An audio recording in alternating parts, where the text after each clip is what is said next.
Oh, si Miguel. Umiiyak. Nakalmot sa mata. Ito na yung sign na kailangan na nilang talaga magpabaksin.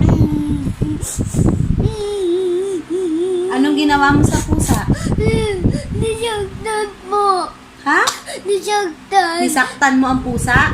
Anong ginawa mong pananakit sa pusa? Ginanon mo? Ginanon mo yung pusa? Kaya nagalit sa'yo. Ano sabi ni nanay? Ano sabi ni nanay sa'yo? At kay kuya?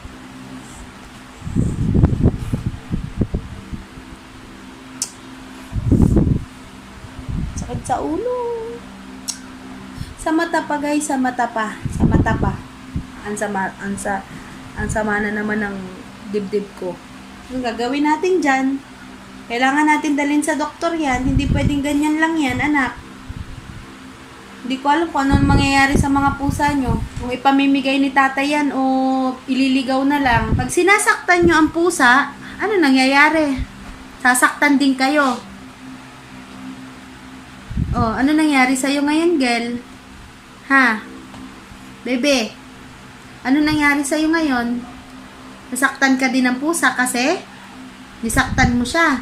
'Di ba sabi ko pwede lang ang pusa lambingin? Lambing lang ang gagawin. Gusto kakain. O ano gagawin natin ngayon, anak? Gagastos na naman tayo. Ha? Papabakuna. Ganun na lang ang trabaho namin ni tatay. Na, pag may nangyari sa inyo, dadalhin sa doktor. Ay, nako dun. I-update ko na lang kayo ulit dito sa nangyari. So, ayan guys. Hinanap ko yung record ni Miguel dun sa clinic na pinag-anuhan namin dati, pinagpaturukan niya, pinagpabaksinan niya nung nakagat siya ng aso. Kasi, ang problema nga is yung nakalmot nga si Miguel. So, nakalmot siya. Yung kalmot sa kanya is sa mata. Dito. So, chinek ko kaagad yung dito sa card niya yung erig. Kasi yung erig, so parang 3 years to. Para hindi ba umakyat sa utak yung rabies. Kung meron mang rabies. Eh dahil nga sa mata, mas malapit sa utak.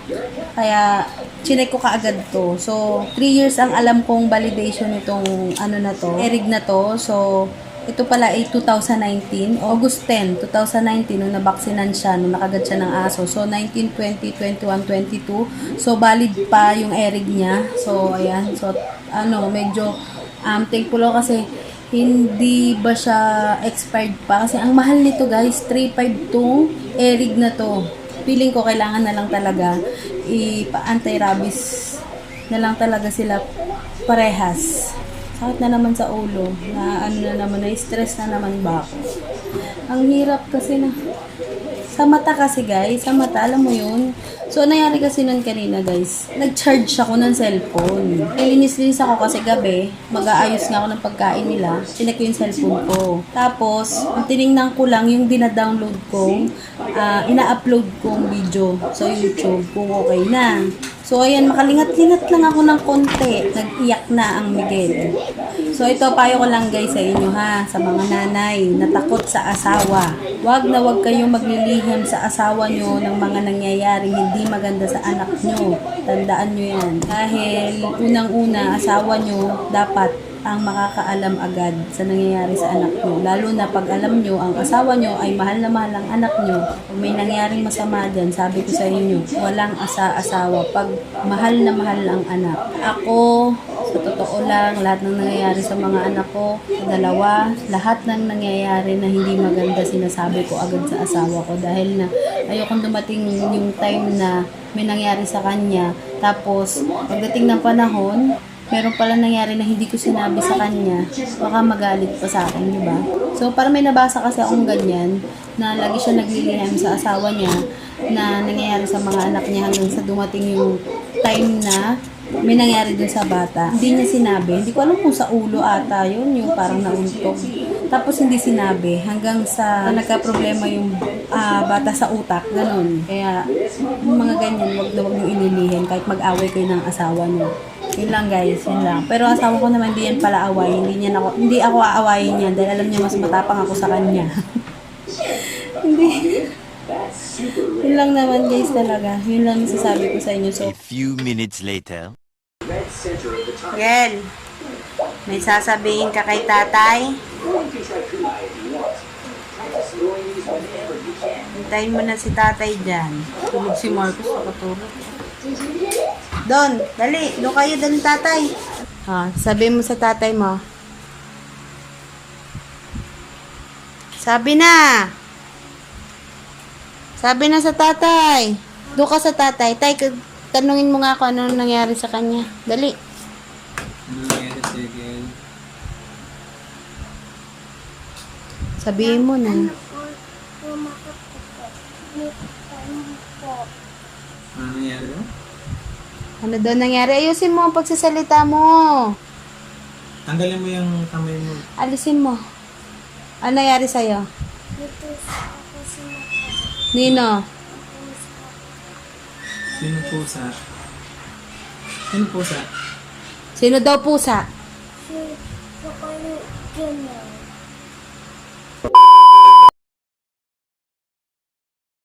Guys, di ba dati wala kaming load? Ngayon may load na kami. Dati ay wala kaming load. Kasi wala akong load.